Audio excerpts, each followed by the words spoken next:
All right, my guest of the evening comes to you from Brooklyn, New York. She is a female rap artist. I am joined with Brooklyn Bri. She's with me right now. Good evening, Bri. Hello, how you doing? I'm doing well, good. I want to thank you for joining me on Chilling this evening. No problem. So I played one of your songs earlier. I think it was off the one of the Intoxicated uh, albums or mixtapes for that matter, called the Pater Noster. That's a dope Yes, track. That's a dope track. I really like that record. Just thanks, man. just want to point that out, and I definitely would like to give your take on uh some headlines that female rappers have been making throughout this year, and we'll get into that a little bit later in the interview. But we're gonna focus on you first, obviously. What made you decide to become a hip hop artist? How did it all started off for you? Oh well, I always had the love for music. It was like in my soul, like naturally. It just came to me naturally. My family's into music and that sort of nature. But recently, I just started, rapping about 3 years ago. So it was something that people told me I couldn't do because I wasn't good at it, and I just so happened to be good at it. So I kept going, and I fell in love with it. And ever since then, I've been making it my priority. And I gotta ask you this because we all know that hip hop is mostly a male dominant genre of music, and there's been a few females that's been able to be a part of it and be successful at it, if you will. And you being a female, I mean, what's your take on, being a female hip hop artist in a male dominant genre? Feel like you have to prove yourself just to feel like you belong. Like, how do you feel about that? Well, I think female rappers in general, they all have different goals. Your goal may to be, just to be successful within making music. Your goal may to be the rich or, just love the price of fame altogether. But once you love something, those factors kind of get erased. So it's not like, a lot of people think, okay, she's a female rapper and she has to be better than the female rappers. No, I'm not out here to be better than the female rappers. I'm in competition with everyone. I don't separate genres. I'm not saying male versus female. It is a little harder for me because I feel like when people hear female rappers, they already expect them to have this specific, level of talent. And they can't compare to males, which is not the case, because people that know their music know that there are a lot of talented female rappers that can go against men and actually, be compared to them. I completely agree with you, and I feel like you would think that with hip hop, how much evolved it has become, you would think that it shouldn't matter whether you're a female or male, regardless of the skin of your color or whatever the case may Right. be, as long as you have passion for what you want to do, as long as you can rap, then the whole gender and the whole gender thing is out the window. If you can rap, you're gonna be all right, and you're gonna make it in the long haul. I feel like Yes. I feel like that's probably one of the things that maybe it may take a while for people to eventually get used to, but I guess that's one thing that maybe hip hop really needs to open and just need to realize that it doesn't matter male, female. It's a matter if you can rap, and as long as you can rap, you're all right. You're good. I mean, at this point, I feel like hip hop has no choice but to accept female rappers. There's no choice. Like you actually have no choice because we're coming. We're coming, and I can't speak for all female rappers, but I am coming. Like I'm coming out there, and I'm gonna come hard. And I could care less about being judged or But when you hear my music, you don't hear a genre. And I've been told that a million and one times because there's a story behind every single song I record. So I just want my fans to get to know me. You get what I'm saying? Like, so to me, the male versus female, yeah, doesn't mean anything. And what I also want to ask you, as far as you musically and all, like, what type of, do you feel like your music focus based on situations that you focus on, or that you have to deal with? Like, one thing I like about music in general is like the story behind the songs, like how it came about and things like that. Like, you do most of your music really focus on what you've been through, or what you've gone through? I think 50% of it is marketing, and the other 50% of it is your heart. The only reason why there's a 50% for marketing is because you have to, cater to those fans out there that just like club music, that don't really want to hear a story, but they just want to party, or they just want to, hear up tempo music, or they just want to hear a slow song. You always have to cater to those artists, because without that, you have no marketing. And then you have the other side of you where the fans that really want to get to know you, they have that story, to back you up and say, I know her struggle. I know what she has been through. So there's like a flip of a coin when it goes to, go say all your music is about, your life, and the other part of your music is about things that you see around you. But in all reality, like, most of my music, and I could say every song has something new about me. Every single song, you can find something else out about me. So I noticed that you, on your Facebook, well, not your Facebook, but your Twitter, you did a music video, and you shot it, and I checked out the video. I like that record as well. If you can talk about the experience shooting that music video, and how do you feel about the final product? Actually, we had a lot of fun shooting the video, even though it came with the pain and the backaches, because we were shooting for a very long time. We actually shot it in New York City, in Williamsburg, right before I moved down to Atlanta, which I just relocated to get my fan base out here and get some of those fans on my team. But it was a new experience for me. I felt like people that didn't know who I was, inquired about what I do, like, who am I? What kind of artist am I? There were people walking past, and we kind of had our section blocked off, where we had these alleys and on top of high buildings, and we had the access. So, people wanted to find out who's shooting the video. Who is this? So that kind of drew a lot of favors to me. And it was a great feeling. It was a great feeling. I feel like Caso Vuoi, which is the name of the song, it means F-U in Italian. Basically, it told my story. So this is like another level for me, because this is actually me evolving. This was the change for me, going from Intoxicated Bri to Brooklyn Bri. So this song is like the start line of my new success, the new transformation of me. So, that song was very important, and it is very important at this moment. Well, I definitely like the video. It felt like a good time, and I liked it. And you pointed out early about marketing, and and based on real life stories, and I can understand that. You have to please certain people and things like that.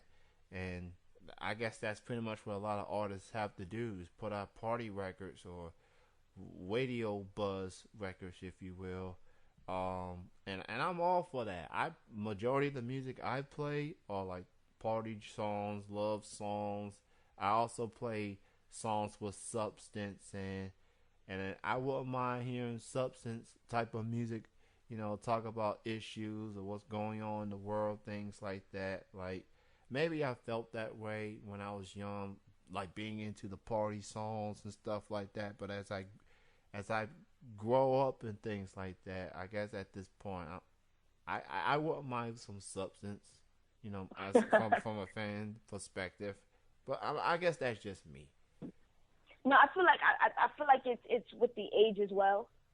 is with the age because everything I do and everything I create, I kind of get feedback. I get feedback from different groups of people. So my younger sister, she's 18, and when I record these club songs and I put them before I put them out, I ask her to get her friends, 2 or 3 of her friends, to listen to the song before I release it to give me their feedback.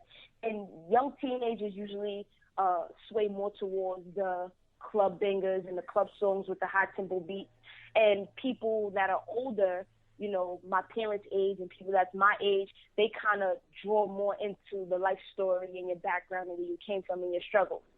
So based on me doing the 50% marketing and the 50% of my life, kind of draws all types of fans, you know, in my circle.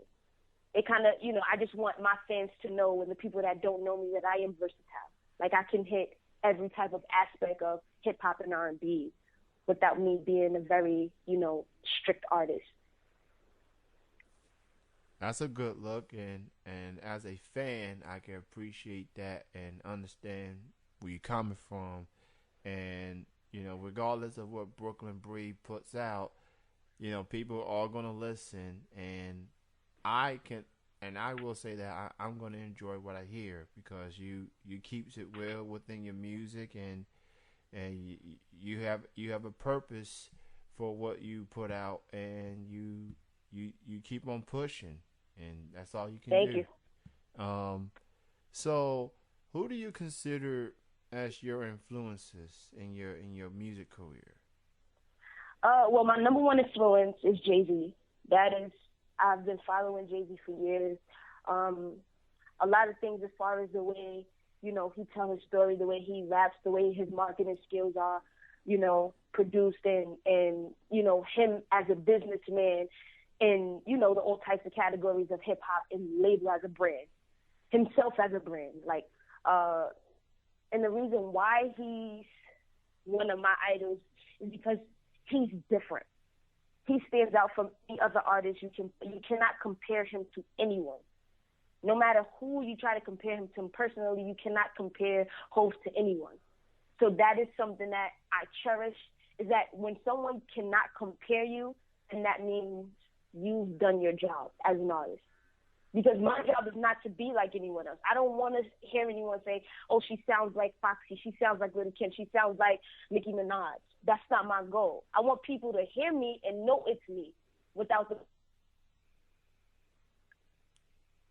Absolutely. And what I like about Hove is that late in his career, I mean, he's still able to put music out and be able to compete with the quote unquote new generation of rappers, Yeah, and it just shows his longevity. I mean, the man does have more number one albums than any right.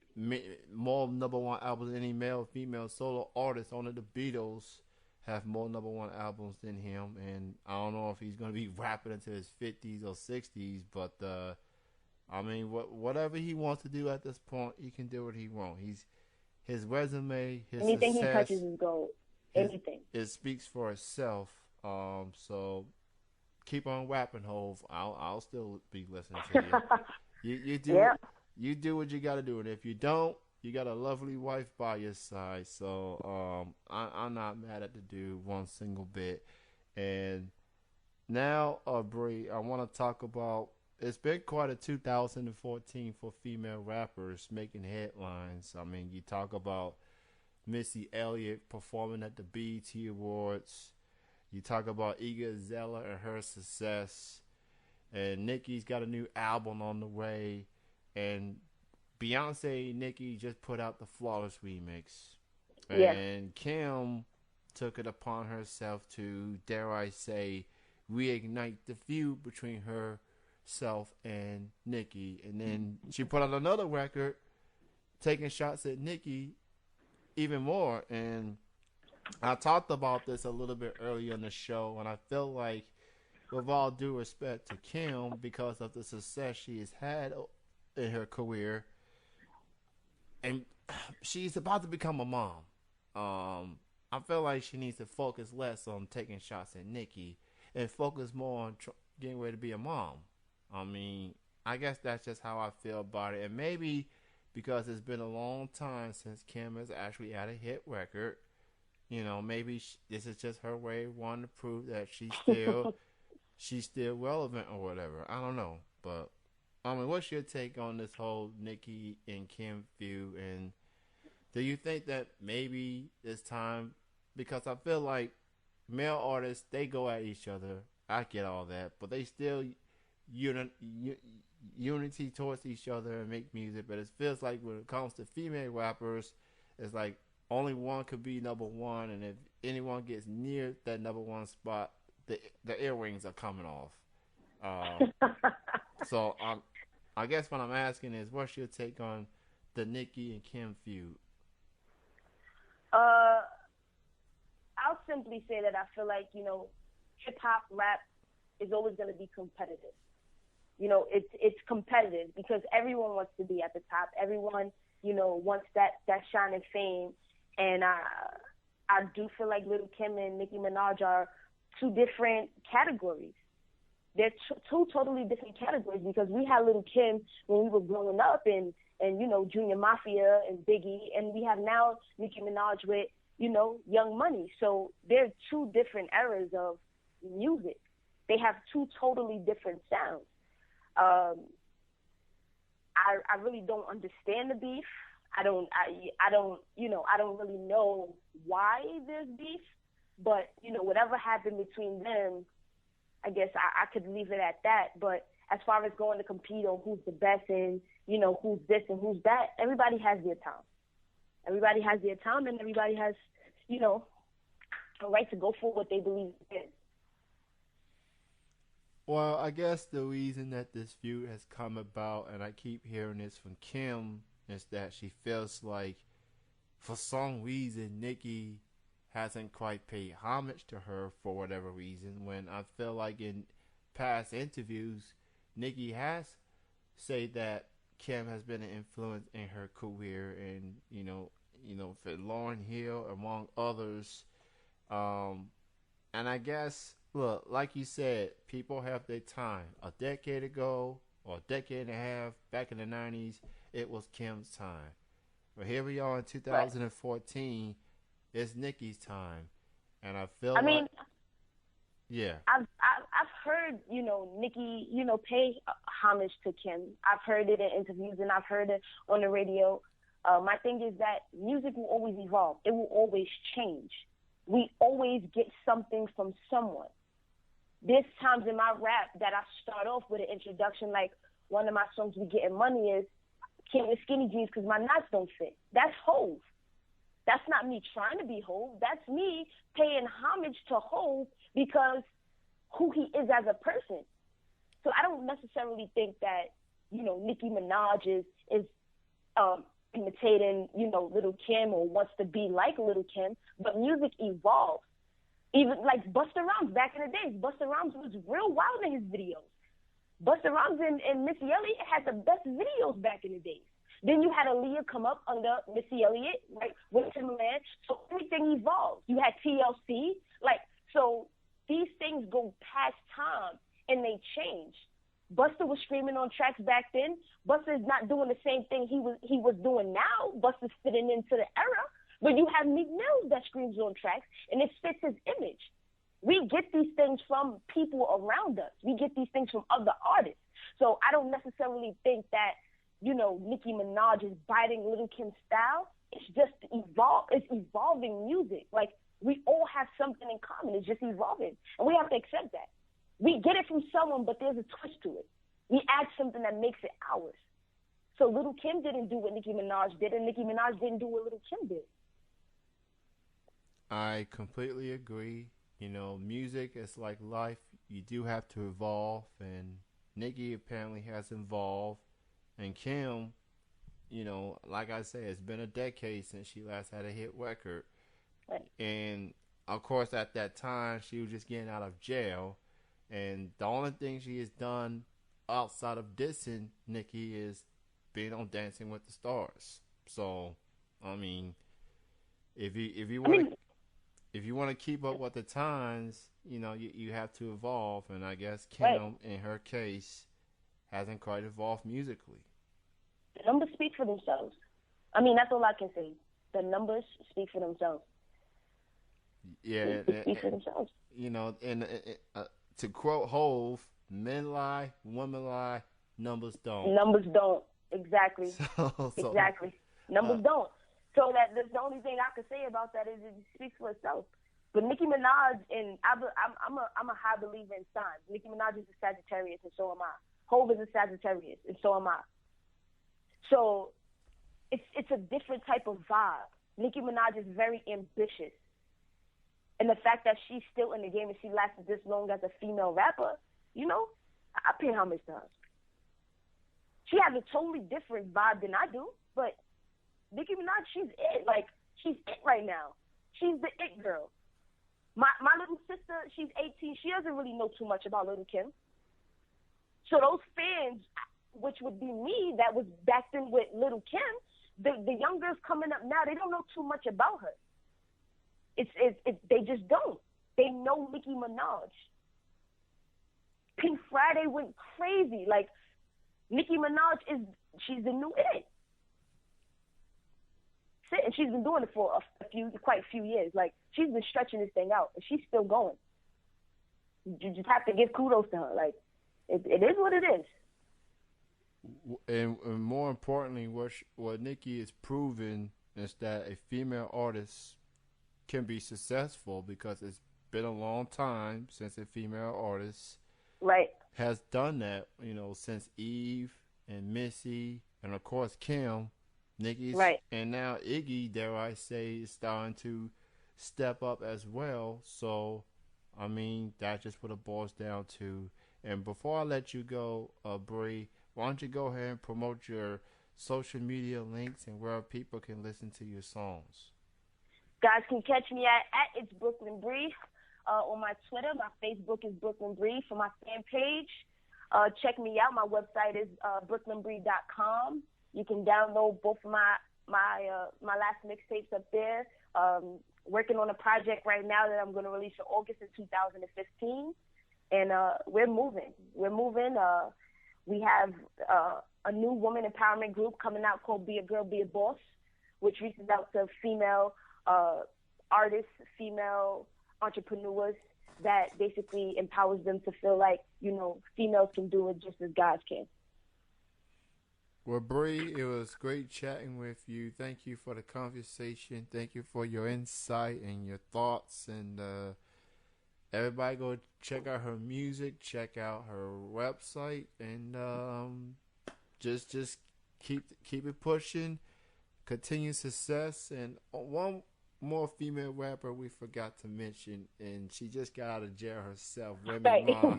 Remy, yeah. Yeah, so Remy. So I'm curious to see what she's gonna be doing. I mean, I think she's leaning towards signing with Khaled with We the Best. I think it's inevitable. I want to see where it's gonna go. Remy she's raw. Remy is raw. She is raw. So that she will open another door for female hip hop. So Nicki Minaj is working on, you know, that category of female hip hop. Then you have Remy Ma, that's real raw, real, you know, edgy with the punch, you know. So it's a lot of things coming, you know. So I'm looking forward. I want to hear the next thing Remy comes out with, the next album she comes out with, or the next mixtape she drops. I'm looking forward to it. She's got 6 years to put a lot of feelings out there. So and she's raw. So the gloves are coming off. That's for sure. Yeah. Thank you again, Bri. And no problem. Thanks for having me, man. You have a good night. I appreciate it. Okay, you too. All right, bye-bye. That was Brooklyn Bri out of Brooklyn, New York, joining me here on Chilling with Jeffrey Kenny C.